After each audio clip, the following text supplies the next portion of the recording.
Bonjour à tous mes amis, je suis extrêmement heureux de vous retrouver aujourd'hui sur Passion Autosport du Var. On reçoit deux belles 305, des souvenirs de jeunesse pour tout le monde je pense. Beaucoup de parents d'entre nous ont eu ce genre d'auto. Et puis on est dans un cadre quand même féerique. Alors malheureusement le temps n'est pas de la partie. On a un ciel chargé de nuages, mais nous ça sera chargé de passion. Je voudrais aussi en profiter pour remercier la propriétaire des lieux. Nous sommes donc au château La Tour de l'Évêque, ancienne résidence d'été des évêques de Toulon, 89 hectares de vignes labellisées agriculture biologique. C'est un grand plaisir de vous présenter ce nouveau reportage sur Passion Autosport du Var.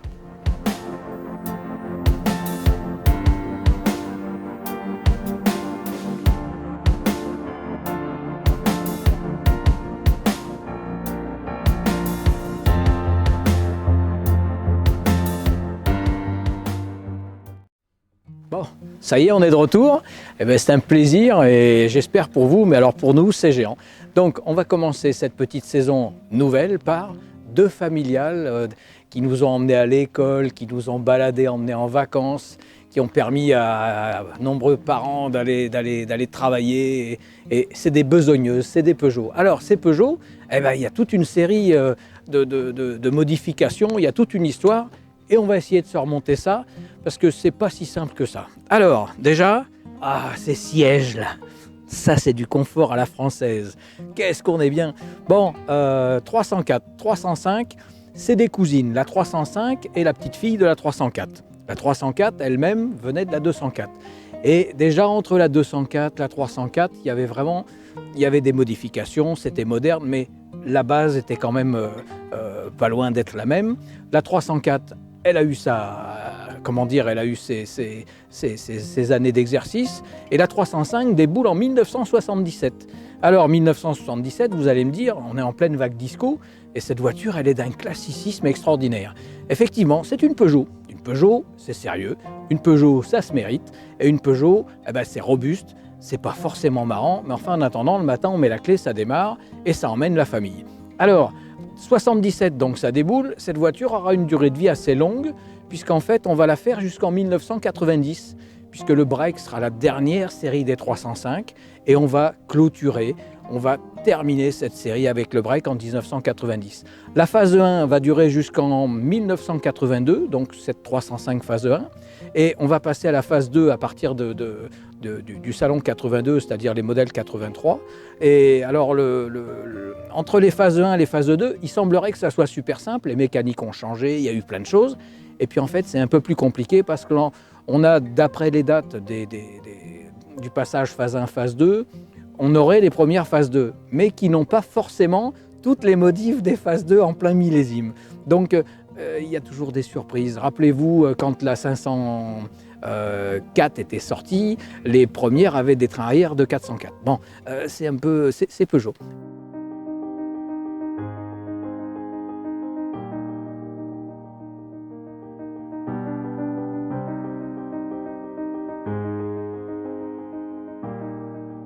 Les moteurs, il y a eu beaucoup d'évolutions, c'est-à-dire que ça a démarré avec un 1300, puis un 1400, et puis un beau jour on a vu arriver une série un peu plus musclée, c'était la série S avec 89 chevaux d'In quand même en 82 à la fin de la phase 1, et puis la phase 2 normalement a permis de mettre sur le marché les nouvelles séries des moteurs XU, c'est dur à dire mais c'est Peugeot.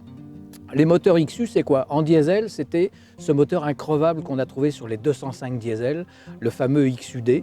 Il est arrivé sous le capot de la 305, il en a fait une bonne familiale très très économique. Et sinon, dans les autres XU, que vous connaissez parce que c'était aussi les moteurs des 205 et des 205 GTI, la 305 phase 2 a hérité du 1600 avec la GT qui faisait 94 chevaux.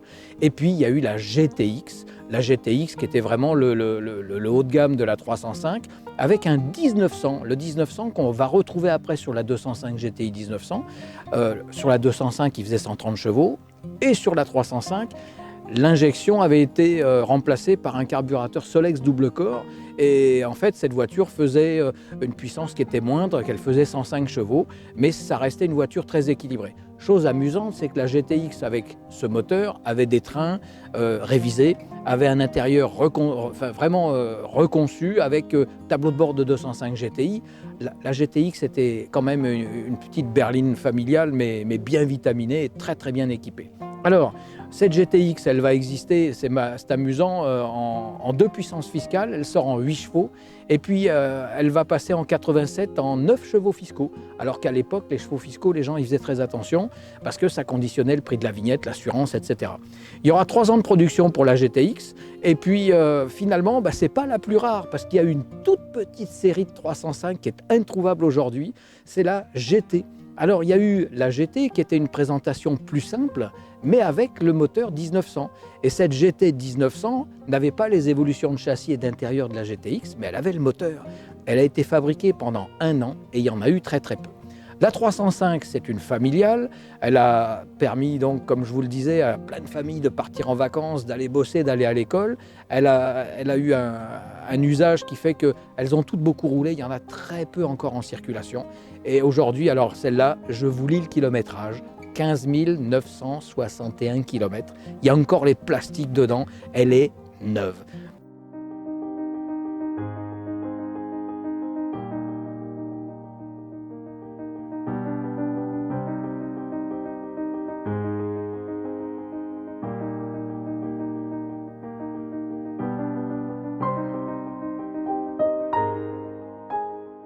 Cette 305, eh bien, elle va vivre une vie qui est bien remplie.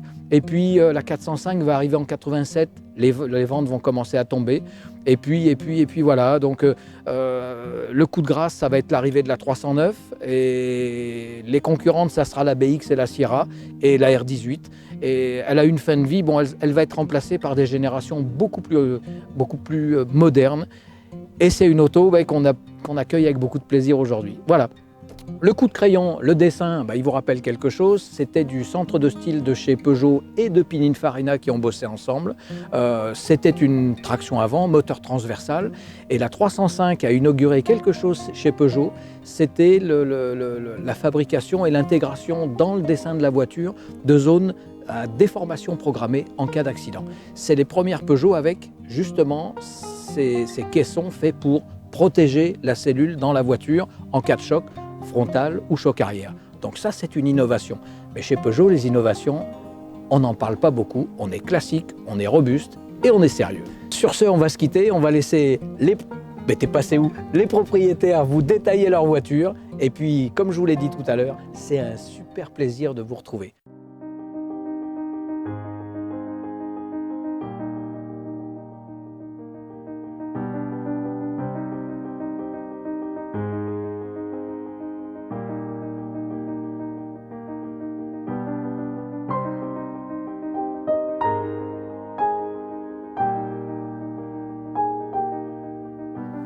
Michel, Salut Mathieu, comment vas-tu mon ami? ça va? Ah, on a le père François qui nous dit les distanciations Oui, monsieur. sociales. Ne vous inquiétez pas, elles sont respectées. Ça convient? Bon, Michel, merci d'avoir encore répondu à mon invitation. Alors, on avait pu voir le père Michel il y a quelques années de ça avec la présentation d'une belle DS que je vous invite à revisionner si vous ne l'avez pas vue. Et aujourd'hui, tu m'apportes une 305 qui me rappelle beaucoup de souvenirs quand j'étais gamin. Alors, je vais te commencer juste par une anecdote. Donc, mon oncle était de Paris et venait en vacances dans le sud chez nous avec sa Peugeot 305. Et à l'époque, il n'y avait pas le col de la Bigue pour ceux qui connaissent le Var, donc la route qui relie Brignoles pour aller sur la côte aujourd'hui. Et on passait par les petites rues de Pugetville, Pierrefeu, enfin voilà, l'enfer. Et donc mon oncle écoutait du Bob Marley à fond, les timbales là-dedans. Et nous, on était malades comme des chiens parce que dans tous les virages, t'entendais les pneus qui couinaient comme pas possible. Et donc tout ça, c'est ces souvenirs qui remontent. Et je peux te dire que la banquette arrière, je l'ai tachée plusieurs fois. Merci tonton. Donc, voilà, merci tonton si tu nous regardes. Bon, alors aujourd'hui, on a un exemplaire qui est quand même unique de ta 305.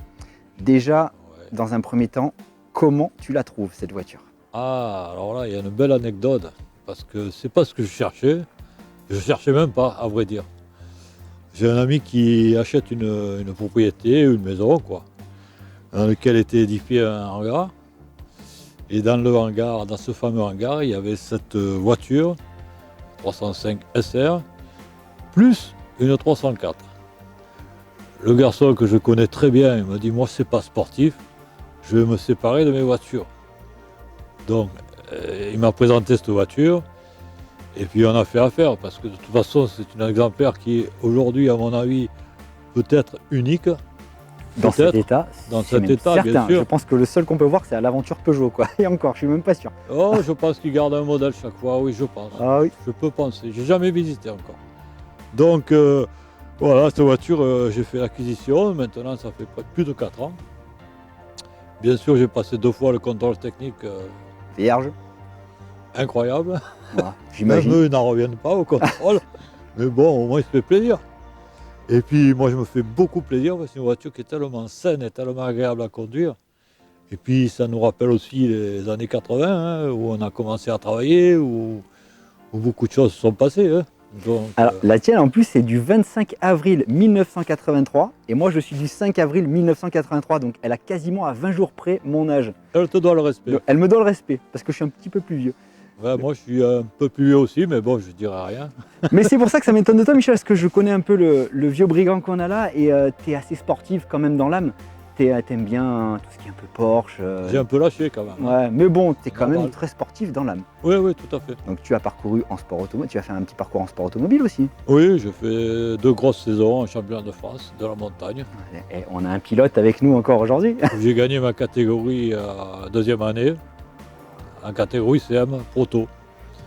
Voilà, motricé par des moteurs moto. Donc c'est bien connu.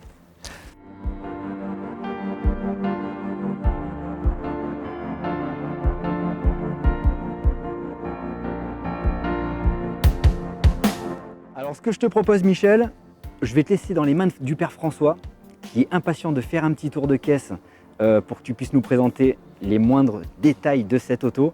Et vous allez voir, Michel m'a confié une petite anecdote, il y a encore les plastiques d'origine à l'intérieur. Alors ça, c'est quelque chose de vraiment fort quand même, parce que j'en ai jamais vu. Oui, je peux penser que c'est pour ça que je dis toujours qu'elle est unique. Ah bah là, c'est certain. Et vous allez voir l'état intérieur, c'est magnifique. Alors on a un petit avion qui passe, vous inquiétez pas, on Ouais, est à la c'est campagne, normal. hein, c'est Il n'est pas normal. encore tombé, ça va. Donc on a une base aéronavale juste à côté. Ça pollue, hein. Voilà, C'est pas grave. ça pollue moins ça quand même. Consomme pas d'ailleurs, ça consomme Et rien. carrément. C'est pas lourd, c'est pas lourd. Le poids aujourd'hui, c'est l'ennemi des voitures. Ah bah Donc, c'est certain. Ça pèse pas lourd, ça consomme pas. Et il n'y a pas besoin d'un gros moteur.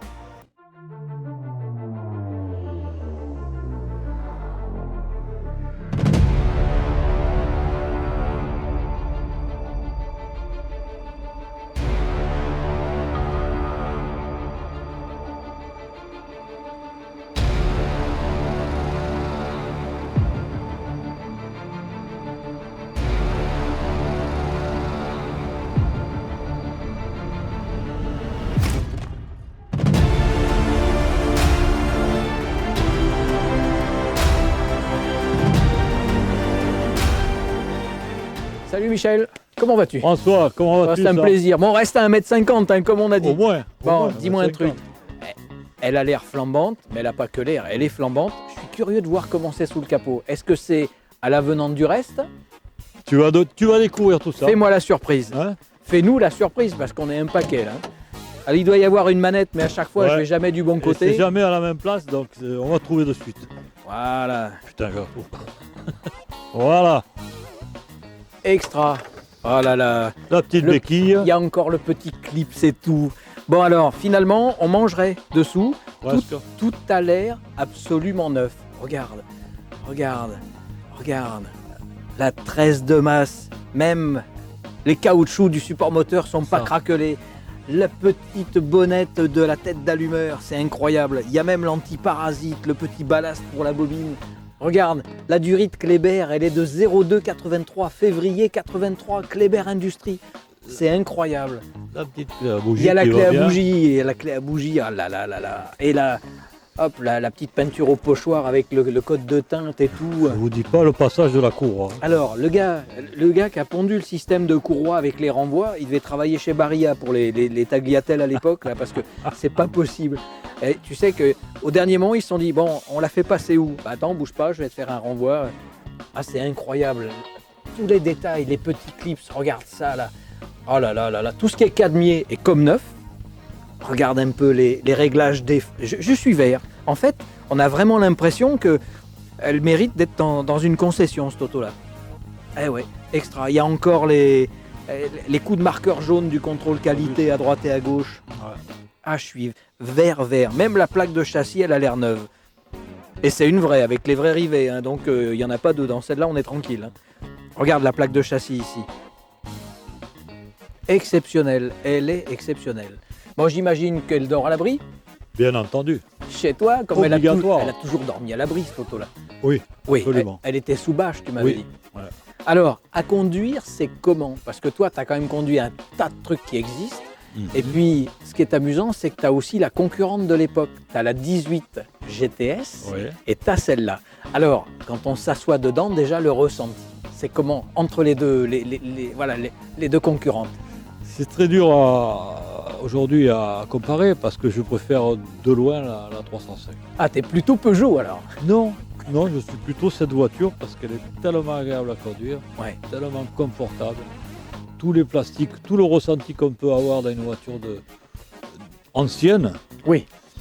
on ne le retrouve pas dans la Renault. C'est Donc, tout. là, tu as l'odeur et le ressenti de l'ancienne, alors que la Renault, elle est plus plastique, quoi. Elle est moins. Elle est déjà un peu plus âgée, elle a 3 ans de plus. Mais Ouais. c'est pas ça qui va me faire dire que c'est plus ou moins bien. Moi, je dis que je préfère rouler avec la 305. Oui, il y a une qualité L'ensemble. d'habitacle qui est C'est l'ensemble. que tu préfères, c'est l'ensemble. Au niveau de la conduite, ça freine comment pour rentrer dans le trafic de maintenant? Ça se comporte comment? Ça roule, ça suit tout le monde, ça embête personne. Donc, pour moi, c'est fabuleux, ça freine. Ça n'a freine- pas vieilli en termes de comportement. Ça freine comme on veut.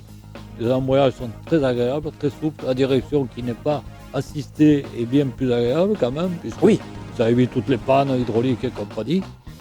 Et moi, c'est une voiture vraiment, je fais vraiment plaisir avec. Là, si on fait la liste des pannes qu'on n'aura jamais, il y a l'électronique, la direction assistée, La la climatisation, climatisation, le boîtier électronique. les boîtiers électroniques, tous les trucs qui font que les ampoules s'allument ou pas, bien qu'on les change, ça marche toujours pas. Tout à Donc, fait. en fait, c'est simple, c'est léger, ça tient par terre, ça freine bien. On peut mettre les mains dedans, tout le monde peut faire sa vidange, changer ses bougies, régler le carbu. Il n'y a rien de C'est un compliqué. autre temps quand même, hein, c'est un autre temps. Hein. Il y a quand même à l'époque, il y a un ventilateur débrayable. Bon, je veux dire, Oui, avec un électroaimant.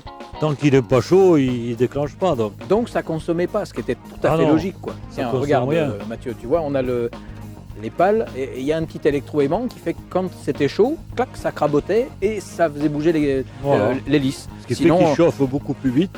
Oui. Il se met en température plus vite. on a du chauffage dans la voiture Plus beaucoup plus rapidement. rapidement. Et en termes d'économie et tout, de carburant, bien sûr, puisque ça n'entraîne pas le ventilateur pour rien. Il n'y a pas de perte. Il n'y a aucune perte. On parlait de consommation, juste histoire de rire, toi qui t'en sers pas beaucoup, est-ce que tu vois la jauge baisser entre les moments où tu t'en sers? Pas vraiment. Pas vraiment. Quand tu fais Et 7 Ouais. litres, 7,5. maximum, le maximum, grand maximum. Non, ça consomme rien, je t'assure. C'est une bonne auto. Alors, là, vous avez vu dessous, c'est neuf. On va jeter un coup d'œil dans le coffre, mais dès qu'on ouvre le coffre, il est grand, on pourrait y mettre quelqu'un. Allez, venez voir. Et en plus, c'est moquetté. Allez hop, Silence, radio. on ouvre. Regarde ça.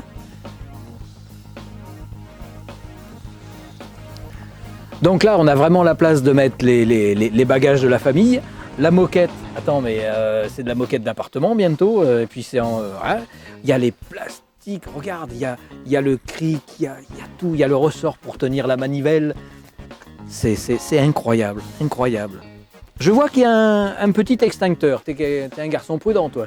Absolument, parce qu'on ne sait jamais, une durite d'essence qui fuit, une mauvaise... Oui, une bricole. La voiture prend feu, il faut vite l'arrêter, quoi. Voilà, voilà. Donc ça, c'est un conseil de prudence. Ayez tout ça dans la voiture. Regarde ça à l'intérieur du coffre. Mais ils n'ont jamais chargé quelque chose dans cette voiture. Il n'y a jamais rien eu, selon moi. Et alors, il y a l'odeur. Et ça, Ça je ne peux pas personne. vous la passer dans l'image, mais ça sent ça sent l'automobile. Les portes qu'on ouvre après une longue immobilisation, ça sent l'auto. C'est vraiment incroyable. Cerise sur le gâteau. Comme diraient les Anglais, cherry on the cake, regardez, l'adhésif. Un constructeur sort ses griffes. Eh ouais, c'était le slogan de l'époque. Ah, elle est vraiment, vraiment redoutable ton auto, hein. Même les plastiques sont absolument pas ternis. Voilà, il y a l'échappement d'origine et tout. C'est incroyable. Alors, on parlait de confort. Tout à l'heure, Michel m'a dit, regarde, il y a encore le talc d'origine sur les caoutchoucs. Jetez un coup d'œil. C'est incroyable. Alors, ceinture à enrouleur à l'arrière. Oui. Ah, c'était luxe déjà, hein. La moquette parfaite et encore les plastiques. Alors, venez jeter un coup d'œil. Quand on vous dit il y a les plastiques, la moquette est protégée. Il y a encore les plastiques. Et évidemment, il a mis des tapis. C'est les vis d'origine partout. Je sais, je me répète, mais c'est introuvable, quoi. C'est impensable aujourd'hui. C'est une machine à remonter le temps, quoi. Ah, c'est vraiment génial. Avec la petite antenne comme on avait à l'époque. Et il y a le poste. Va regarder le poste, Mathieu, ça vaut le coup. Je pense que ça fait quelques années que tu n'en as pas vu un comme ça. D'origine. D'origine. Il y a l'allume-cigare et déjà les boutons qui ressemblent au 205. Et il y a un truc encore, on va aller voir. Ah, notre ami Michel va encore nous À l'époque, il n'y avait pas les, sortir quelque il y avait chose. pas les T pour franchir les péages. Donc il y avait intelligemment. Ah, le truc pour la monnaie. Eh oui, c'était pratique, le truc pour les pièces de monnaie, pour les péages. On Et n'avait l'autre pas côté, encore c'est le... le cendrier. Ah, il est neuf. Le cendrier, il a dû être ouvert 3 fois, 2 fois avant nous et 1 fois aujourd'hui. Excellent. Ah oui, c'est une belle auto. Il y a toutes les infos au Oui. tableau de bord, hein. Donc, Il y a la le compte température tour. d'eau, il y a le compte-tour, il y a la jauge à essence. Et... ouais, le compte-tour. La boîte d'ampoule. La boîte d'ampoule de chez Peugeot, avec la Excellent. référence dessus. Ouais. Excellent. Ah, t'as un gilet jaune, tu pars à une manif, non? Bah, disons qu'aujourd'hui, on est obligé. Oui, c'est la loi. C'est malheureux, mais c'est comme ça. Par contre, il n'y a peut-être pas de triangle, mais ça, c'est une autre histoire. Dernier détail qu'on va donner sur la voiture, Michel, tu vas sortir tes clés et montrer le porte-clés du concessionnaire de l'époque.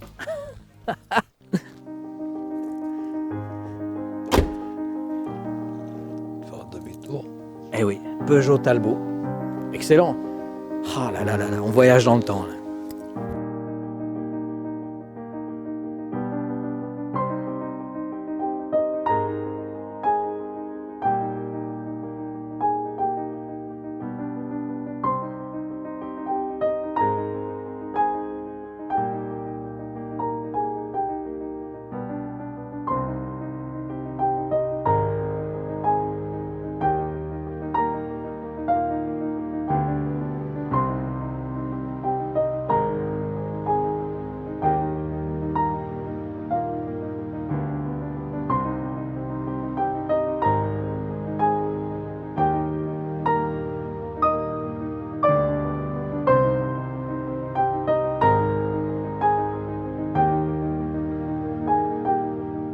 Alors on en a un deuxième comme ça. Salut Franck, ça va? Bon, bien, bien, parce que toi tu nous as amené quand même un... Ben, sa sœur Ouais, jumelle. oui, il faut le Sa sœur mètre 50, hein, je sais, il y aura le mètre 50. Tu nous as amené une petite sœur, et c'est vrai que c'est un plaisir d'avoir la sienne, mais la tienne n'est pas loin d'être en aussi bel état, même combien de kilomètres elle a? Elle a 40 000 km. On a que des autos neuves aujourd'hui, et du coup tu es en appui. Alors moi je disais tout à l'heure, il vient en tant que dépanneuse, mais non, il m'a répondu, Non, ça tombe pas ça en tombe pas panne en ces panne. voitures. Alors, toi la tienne, tu l'as trouvée où? Je l'ai trouvée sur un site d'annonce bien connu, Oui, à Montpellier. et du coup tu as fait Et- un saut à Montpellier, Ah ouais, je l'ai vue le vendredi soir, je l'ai cherché le samedi matin. elle a connu que le soleil cette auto-là. Elle avait... Ouais, elle était dans le sud. Ouais. Ouais. Dans le sud. Et alors j'adore les 2 chapeaux de paille derrière. C'est pour le soleil. Viens mon Mathieu, viens voir. Ouais, il tombe en morceaux. Viens jeter un coup d'œil au chapeau de paille. Ça, quand tu suis une voiture où il y a ou le crochet de remorque, ou le toutou avec les feux qui s'allument, ou les chapeaux de paille, tu te dis oh, il prend le temps de vivre lui. Regarde ça, elle est belle comme un sous-neuf.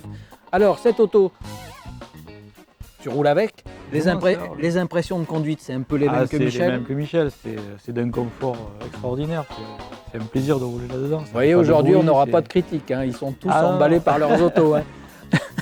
C'est vrai qu'il est un peu rouillé, Mathieu. Il est au manche là et il commence à avoir mal au bras. Bon, on va être rapide. Celle de Michel, elle est les routes 205 GTI parce qu'en fait, elle avait l'option d'époque avec les pneus millimétriques, les TRX. Et comme ils sont raides comme des triques et qu'ils sont d'époque, ils préfèrent rouler avec des jantes récentes et des pneus récents. Toi, par contre, tu as les roues d'origine sur la tienne. Des jantes tôles avec des enjoliveurs. Les enjoliveurs, c'est les mêmes que la 205 C'est les qui, est, mêmes, ouais. qui est arrivée au même moment. Ouais, donc, ils ont vraiment standardisé. Hein. Ah oui, même tu vois les Komodo, les trucs, c'est... Oui, il y a, Voilà, ça ressemble à ce la que- phase 2, c'est vraiment approché de la 205. C'est ça. Ça a été le coup de jeune pour la 305 alors. Oh, sinon, celle-là, tu as quelque chose que tu gares à côté?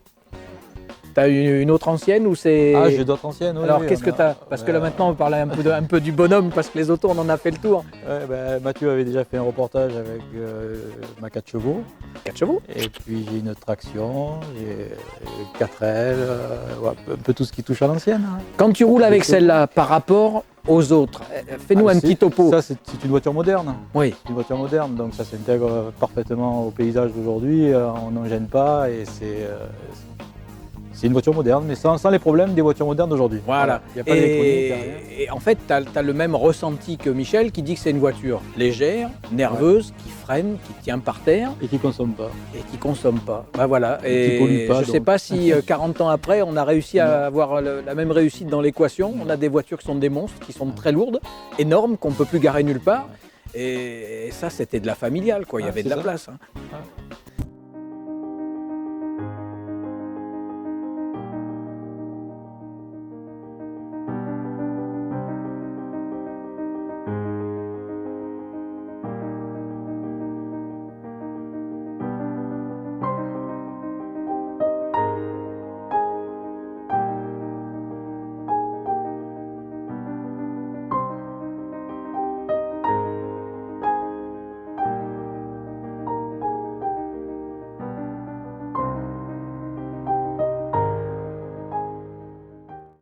La suite de ce tournage, rien ne s'est passé comme prévu. C'est les aléas du direct, comme on dit. Comme vous le savez, on a un nouveau personnage qui arrive dans l'équipe de Passion Autosport du Var, notre chère et tendre Marie-Catherine. Et elle aurait dû être avec nous donc le jour du tournage de nos belles Peugeot 305 et malheureusement, elle a été testée cas contact du Covid-19, donc on n'a pas pris le risque qu'elle soit là. Alors notre père François a bourlingué cette semaine pour aller la retrouver. Et avec les moyens du bord, parce que j'ai pas pu leur laisser mon matos, elle tenait quand même à faire sa rubrique. Donc alors, elle a fait sa rubrique. Alors malheureusement, le son n'est pas très bon. Elle était toute stressée. C'est la première fois, donc elle sera plus à l'aise sur les prochaines vidéos. Mais en tout cas, elle a quand même fait un travail hors pair. Et je vais vous expliquer en 2 mots la rubrique donc, de Marie-Catherine. Donc Marie-Catherine, ça va être un peu notre historienne du Passion Autosport du Var. Et elle va être là pour apporter un peu de renouveau à tout ça. Donc la voiture de Michel, la 305 que l'on vient de présenter, qui était accompagnée avec notre ami Franck en tant qu'invité. Donc cette 305, elle est du 25 avril 1983. Marie-Catherine va donc nous énumérer quelques événements qui se sont passés le 25 avril 1983, que ça soit de l'actualité, que ça soit culturel, que ça soit sportif. Et vous allez voir, c'est sympa, ça va agrémenter un peu le pétillement à l'émission. Et moi, je suis complètement fan. Donc alors, ça va être la rubrique de Marie-Catherine. Donc, comme je vous le dis, le son n'est pas très parfait. Elle est toute stressée, pas d'inquiétude. Mais vous allez voir, ça va être un pur régal. Donc, Marie-Catherine, c'est à toi sur Passion Autosport du Var.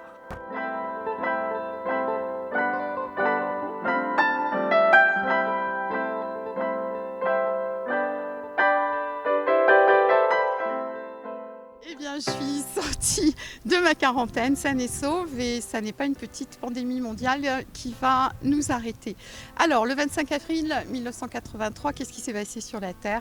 À Lille, c'est l'inauguration de la première ligne de métro automatique, la plus longue au monde, 9 km, 13 stations inaugurées par le président de la République François Mitterrand et par son Premier ministre Pierre Mauroy, qui est aussi maire de Lille. Un métro qui a été fabriqué par la société Matra, qui fabrique aussi des satellites. Et des missiles. Et des missiles. Et des voitures de course. Donc il faut mieux que ça marche. Voilà, d'un point de vue sportif, eh bien, nous avons Björn Borg qui prend sa retraite et c'est normal à 26 ans après 10 ans de carrière.